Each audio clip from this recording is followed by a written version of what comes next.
Hello YouTube, my name is Cyberzan, and there's something very intriguing about lost media and rotting things. I don't know the exact feeling it makes me feel. It's a mix between intrigue and disgust. Morbid curiosity. Yeah, that's it. Today I wanted to talk about the Mexia supermarket disaster and its lost media. Now, this is a wild ride of a lost media case, so make sure you buckle up, grab your barf bags, because it's about to be stinky nasty time. So this is probably my favorite piece of lost media right now besides JTK, and it's technically partially lost media. It's basically a lost VHS recording of the rotting inside of a Fort Worth supermarket called Mexia that was abandoned in 1999 with all the food left in it and the power shut off. There are fragments of this footage out there, and that's what you're seeing right now. All of the known found footage and images will be posted at the very end of this video, so make sure you stick around to see that. Now, I've been looking for this lost media or anything that can take me close to this lost media, and it is driving me crazy. I can't do it. I can't do it, Squidward.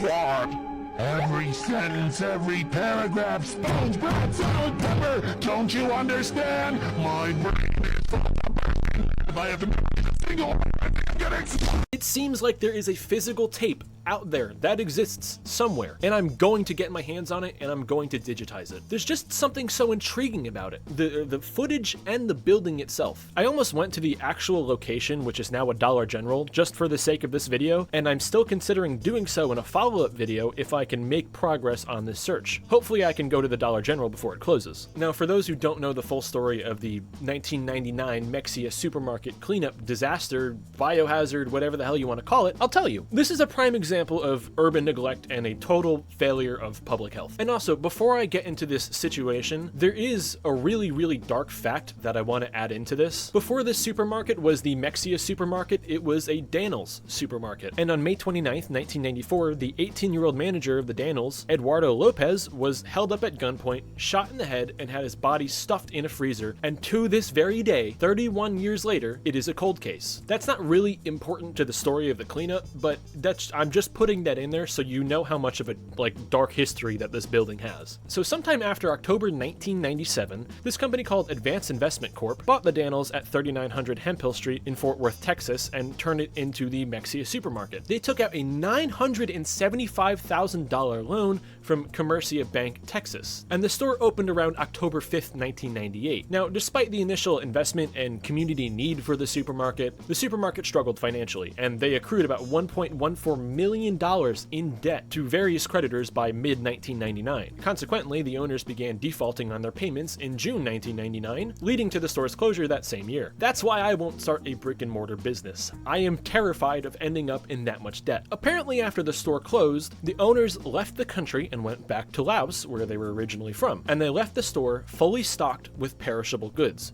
Complete abandonment. And the building remained abandoned for over 3 months. Obviously, we can get a pretty good idea of what happens to a grocery store when it's left without power for a while and it's fully stocked of goods. Now, if you do some digging, some sources will give you different dates and times of when things actually happened. Like, it's totally unclear when the supermarket actually opened, but October 5th, 1998 seems to be the date because that was the first taxable date for sales taxes. There's also some discrepancy with the time that the electricity got shut off. It seems to be October 18th, 1999, because when they filed for Chapter 7 bankruptcy, that's the date the attorney and sorcerer supreme Stephen Strange gave. Yes, his name is actually Stephen Strange. However, other sources like Brian Borner, who was the Fort Worth's director of environmental management, said it was without power for 60 to 90 days because the owners shut off power when they abandoned it. So up until November 13th, this building sat rotting. And apparently during this time, there were reports of people breaking in and stealing things like canned goods. And this falls into the lost media category. There is footage of people breaking into it, which is kind of crazy.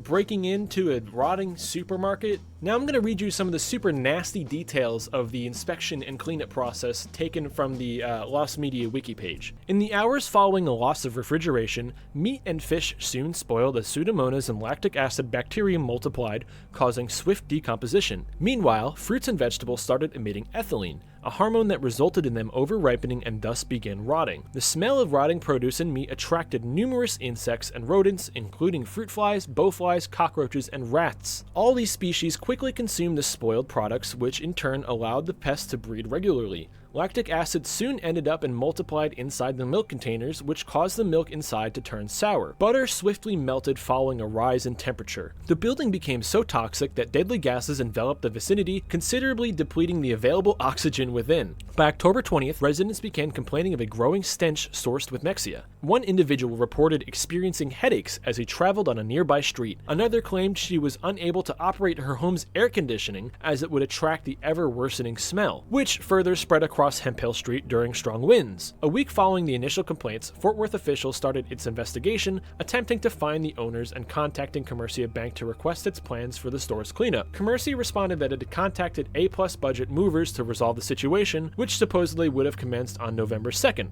However, A-plus budget movers backed out of the deal when it became obvious that the stricken Mexia supermarket was well beyond its level of expertise. Commercia refused to deal with the cleanup directly, insisting that it was not Mexia's legal owner. A month beforehand, it requested a foreclosure option during the bankruptcy case. In the weeks following its closure, Mexia had suffered massive and very noticeable deterioration. Subsequently, the Fort Worth Health Department had no choice but to declare the supermarket as a health hazard. More than a week following A-plus budget movers aborted cleanup, Fort Worth Department of Environmental Management officials, including Borner and Jimmy McClurg, assessed the store. Already, they knew that something horrific was waiting for them, based on the stench and hordes of roaches enveloping the store's windows and rats running all over the place. Flies had produced eggs that hatched into maggots. By this point, countless insects, dead and alive, were present across the store. Workers reported that such was the volume of flies covering all areas of Mexia that they could no longer see their hands as they explored the building. Their air filtering mask prevented a clear indication of the deadly stench inside. Aware of Mexia's clear risk to health, a few safety measures were put in place to ensure workers' safety. Starting on the 13th, extensive pesticides were utilized to eliminate a majority of pests and diseases within. Mexia's entrances were barricaded to prevent rodents from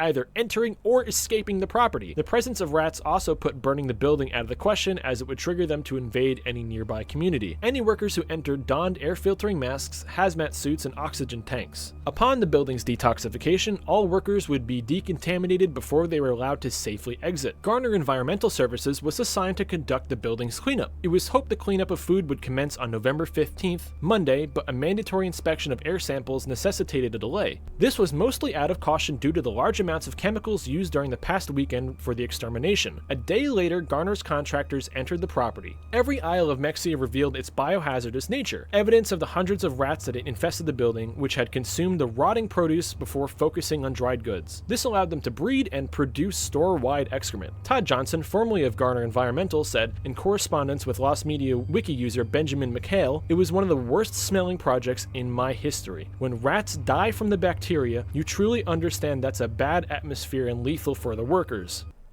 Oh, when rats die from the bacteria? Those dudes were born in the bacteria, molded by it. And it killed them? Aside from decomposing, fruit and vegetables also showed areas where they had been gnawed through by rats. The extent of lactic acid and other gases caused milk containers to rupture and explode.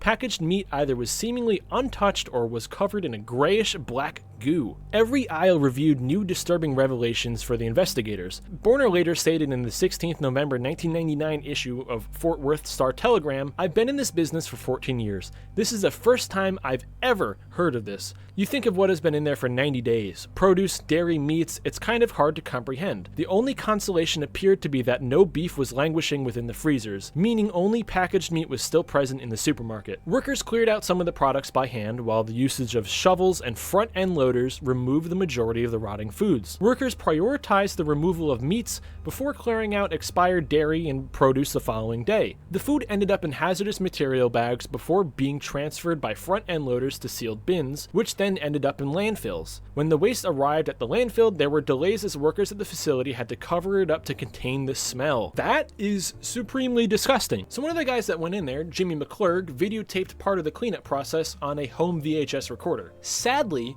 Jimmy McClurg has since passed away, and the original tape might be damaged or just lost. And so far, the only part of the footage, and the footage that I've shown you and I'm going to show you in this video, have been found thanks to a 2010 episode of Life After People where they basically used Mexia as a case study. Somehow the production team got a hold of these tapes. Also in 2010, it really wasn't prevalent as Lost Media, just nobody really knew about it until after then. Now, there is a Lost Media wiki user named Benjamin McHale who examined the credits of this episode and contacted the sources that were there. Benjamin McHale did a lot of heavy lifting for this, and he contacted just about every single person he could contact. People involved with news coverage, the waste management team, people involved with the TV show Life After People. What you see on screen right now are Benjamin's emails to some of those people. I'll read one of them for you. I'm looking for any segments related to the Mexia supermarket in Fort Worth. In 1999, the owners couldn't pay and abandoned the property, leaving the food to rot inside for months. A cleanup crew in the hazmat suits was called to take care of the mess. This broadcast would likely be from November. Good morning, Benjamin. Thanks so much for your inquiry. I was able to locate the following in one of the logbooks for November 16th, 1999, but unfortunately we do not have the corresponding footage digitized and are no longer able to digitize the footage on demand for patrons. He sent another email to Anthony Williams, and Anthony Williams said, I was an air quality investigator during that time period and remember the incident. Jimmy McClurg was one of our more storied colleagues and enjoyed spinning yarns regularly, so we all got to hear about his dealings in the Mexia Mart situation. Unfortunately, he has since passed and we do miss him. I also remember the Life After People series and did watch all the episodes when it first aired. It was extremely fascinating and interesting to see our footage shown on such a production. Since that time, we've undergone quite a few changes to our department, having been combined with TPW, seeing Mr. McClurg retire and leave the city, then being moved as an entire division over to code compliance. Somewhere in the mix of all that, the videos taken by Jimmy McClurg must have gotten lost. I'm sure they are out there somewhere, but unfortunately, I and my colleagues are not able to find them on our servers. Thank you again for your interest. Here's his email to Brian Borner. Hello, I saw you were on the episode The Last Supper of the show Life After People, which shows some footage of the abandoned Mexia supermarket. What a situation to deal with. Do you know where the full footage is and could it be uploaded online? Some people online are interested in it. I emailed the current supervisor of the environmental management of Fort Worth, Anthony Williams. He and his staff looked and said he couldn't find it. Perhaps some former workers such as yourself may know. He said someone named Jimmy McClurg, who has since passed, may have been the one to have done the recording. And Brian Borner said, Benjamin, unfortunately, I don't think the original footage still exists. It was originally taken on a home VHS format and had degraded significantly by the time we were able to cut portions out for the LAP folks to use. Additionally, it has been more than 10 years since I have been associated with the city of Fort Worth, and unfortunately I have not had any control over the records retention since my departure. If they cannot find it, then it probably does not exist. There are a lot more emails that go to this, but as you might have noticed, a lot of people have different ideas of what could have happened to this tape. Some think that it's entirely destroyed, there's nothing left of it, some are convinced that it's out there, and some explicitly do not say that they don't have it. But sadly, there's nothing that gets us close enough to the tapes. In my efforts of searching, I only came across the exact same things that McHale and everybody else came across, and I have no new information. But there are two routes that I can go to get my hands on this tape. McClurg's family can be contacted, but that is such a shot in the dark because I'm pretty sure the producers of Life After People had the original footage and it's currently damaged, and I don't think his family was contacted, and if I contact them, I have to do it ethically and carefully and respectfully. The other route that I can take, that I'm much more willing to take,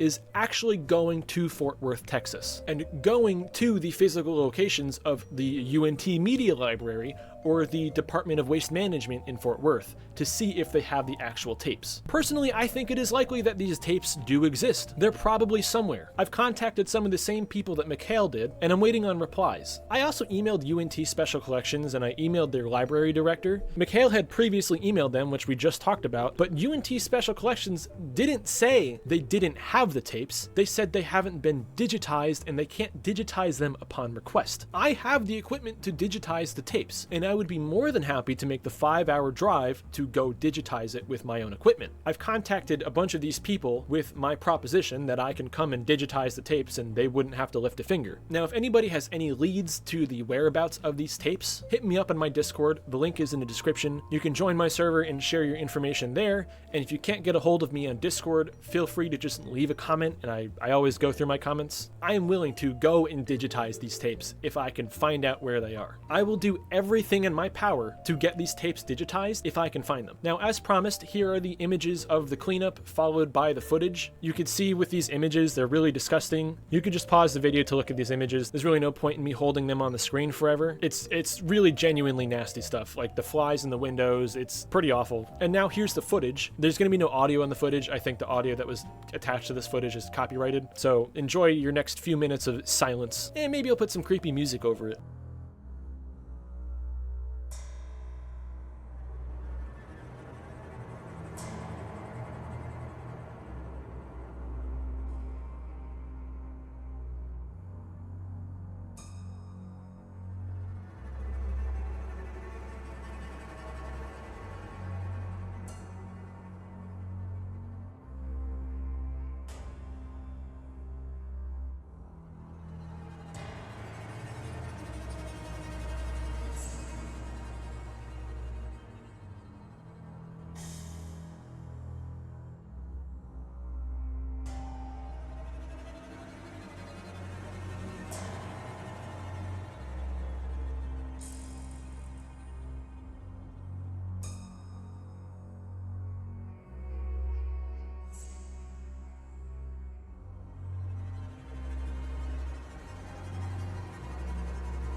But anyways, I figured I'd talk about this and share it. Normally when word gets around enough with Lost Media, there's always somebody that comes out of the woodwork and is like, gotcha. And it gets found at one point or another, unless it's JTK. But all right, guys, have a good day. Love y'all.